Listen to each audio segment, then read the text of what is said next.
What's happening, Expeditioners? It's Peter here. I want to talk to you today about a country near and dear to my heart and near my home. Actually, I grew up in Detroit, Michigan, which is way down here, and right across the border is Canada. Actually, Canada's south of Detroit, for some of you that are interested in a little trivia. You can take the bridge or the tunnel there, the Ambassador Bridge.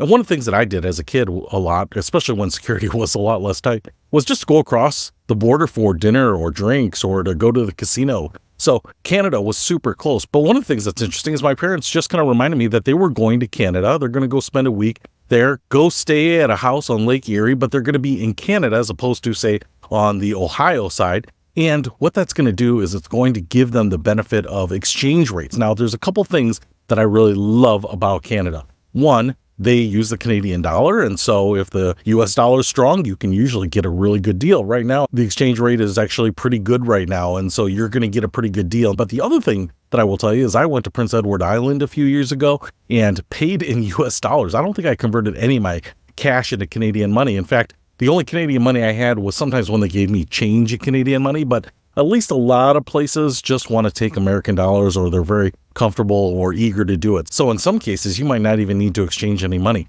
The other thing that is really helpful, and this could be talked about separately, is that if you have a credit card that specializes in converting your dollars into the local currency without charging you an extra fee, that could be really helpful. So for me, I had a Chase Visa card that allowed me to get the best exchange rate available that day that I made a transaction. And so I use my Chase credit card a lot. It didn't charge me an additional fee. If you go and exchange currencies, then there's a fee that you have to pay on top of that. But it was super convenient because I didn't exchange any money. I was able to just charge a lot of stuff. I didn't have to carry a lot of cash with me for security purposes. When I was a kid and a younger man, sometimes I would convert things into those American Express traveler's checks. So it's just really nice because now you can travel fairly light in terms of cash and exposure and risk, and actually be able to get all the things that you want. So those are really great economical reasons to select Canada. But the last reason I want to mention here is that a lot of people travel in the summer. Obviously, the kids are out of school. If you're a teacher, you have summers off. A lot of people just like traveling in the summer because, hey, it's warmer, it's easier to get around. And one of the things that I really love about Canada is that it is generally north and a little bit cooler. So my wife is a school teacher. One of the problems is that if we want to travel when she has some of the weeks off, the Christmas week or the Thanksgiving week or spring break, they are really busy times. Yes, it's great to go somewhere warm, great to go to Arizona or the Caribbean or a beach or something like that during those weeks, but everyone is doing it. So it's super expensive, it's super crowded.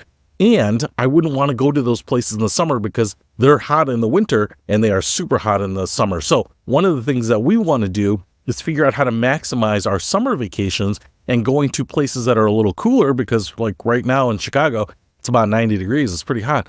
But Canada can be a little cooler. Not Canada can obviously get pretty hot, but when I went to Prince Edward Island, they had snow up until April or something like that on the ground. So it's just generally going to be maybe a little bit of a respite from that really hot, sweltering heat that you're suffering through. If you live south of here, maybe going to Canada is just going to feel like going to the Arctic. But a couple of things that I love about Canada is, one, generally the exchange rate, when the US dollar is pretty strong, you can really find some good values. And two, it can be the right destination for the season when you're going. Now, 3 and 4 are that 3, it's also drivable. So depending on where you are, even if you live in a central state, it still can be not that far to go. You can road trip up to Canada, just drive across the border, which is really awesome. You don't necessarily need to fly there.